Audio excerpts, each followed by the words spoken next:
Good morning and greetings, everybody. I want to welcome you here to Prog Monster. My name is Murph. I am the host of this show, a show dedicated to progressive rock and other forms of rock music. So we're here to do ranking the albums. Yeah, this is a series that we've been doing now every week for the past 6 weeks. This is the second round of this. We've done this once before.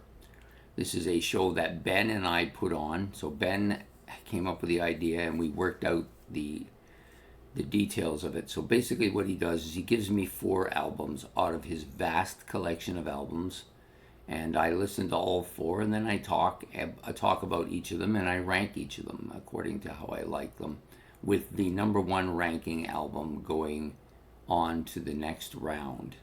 So I'll give you them the way he gave them to me. So the first one he gave me was Alice Cooper's Love It to Death, then Budgie, Never Turn Your Back on a Friend, then Rush's Signals, and IQ's Frequency. So I thought initially when I first seen these 4 albums, I thought this is going to be a tough battle because all 4 of these bands I like. I'm not as familiar with Budgie, maybe a little more familiar with Alice Cooper, a lot more familiar with IQ and Rush. So obviously Rush is my favorite band, so it will be difficult for anybody to beat them at any level.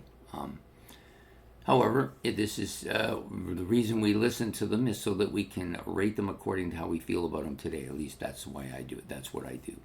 So the first album I listened to, of course, was Alice Cooper, and this album actually ended up in 4th place. So normally what I do is I rank them 4th to 1st in that order, or least to most, the same way I do with just about everything I do here.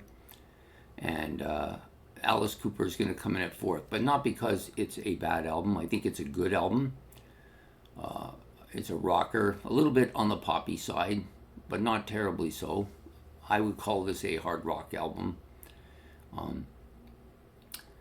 It's got the song 18 on it. Of course, that's a well-known track. There's some other deeper cuts on there that are okay. I did like the album. I think it would require me to listen to it several times to really get into it.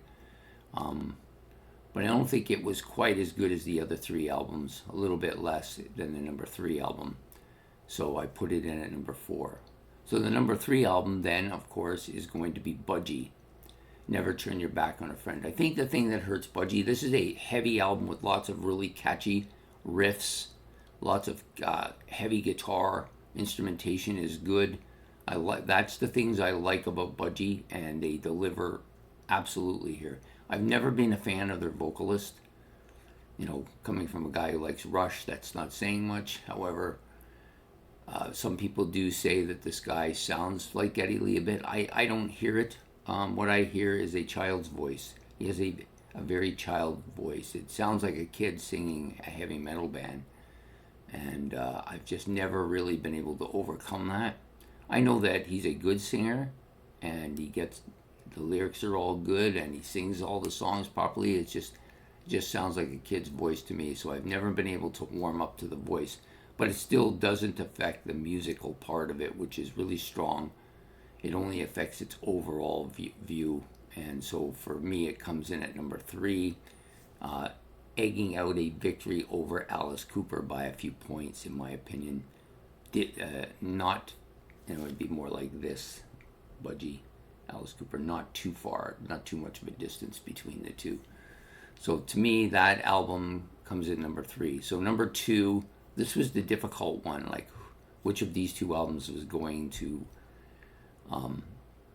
win. Now Rush, which is this album, Signals, I've had this album, not this particular CD because I had it originally in vinyl, but I've had this album since it came out. It's the first day after it came out back in 1982. I liked it. It grew on me a little bit, but it's faded on me quite a bit as well. So all the tracks that I loved on here initially, which were Analog Kid, Chemistry, Digital Man, and The New World Man, those were the 4 that I really liked. The other 4, I was him and Han about it. Now it's kind of reverse. Now the other 4 subdivisions, The Weapon, Final Countdown, and Losing It, I like more than the other. But I think that's just familiarity. You get bored with things after a while. But overall, it's a solid album. I don't think it's as good as I originally thought. And this was a turning point album for Rush, too. This was, to me, the final Rush album of the classic era.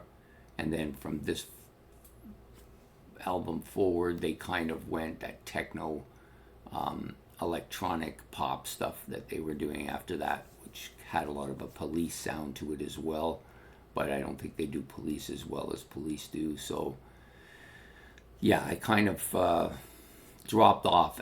Right after this album, I dropped off. I never listened to Rush again until my daughter was born in 2001. So I went almost 19 years without really listening to much. Definitely none of the new stuff. I moved completely away from all that. I would listen to the stuff up to this album. That was about it. And this album, to me, in retrospect, I don't think is as good as some of the albums that came out after it, which I would never have said back then, but now I think that's the case. It's a good album, but it's going to come here at number 2. Yes, I'm not picking Rush to win this. Yeah, I just don't think it's held up as well as I originally had thought. I don't listen to it that much anymore either. I did listen to the entirety, and yeah, it's kind of not held up as well. The album that's going to win this is Frequency by IQ. This is a more recent album by them too. I think, if I'm not mistaken, the album listed it as 2020, but it could be an older album that they've remastered too. I'm still just learning my IQ discography. They have quite a few albums, and they're actually one of the few rock bands out there that they keep getting better. Each album keeps getting better. They don't seem to have reached a ceiling yet. That's not always the case with a lot of these bands. They'll have 3 or 4 albums, they'll reach a pinnacle, and then they just kind of drift off. That hasn't happened with them. To me, they have steadily gone from good to better each album, and they're getting stronger still. And I love their stuff. This album is no exception to that. I think this is absolutely a killer album. I think it wins this fairly easily over Rush.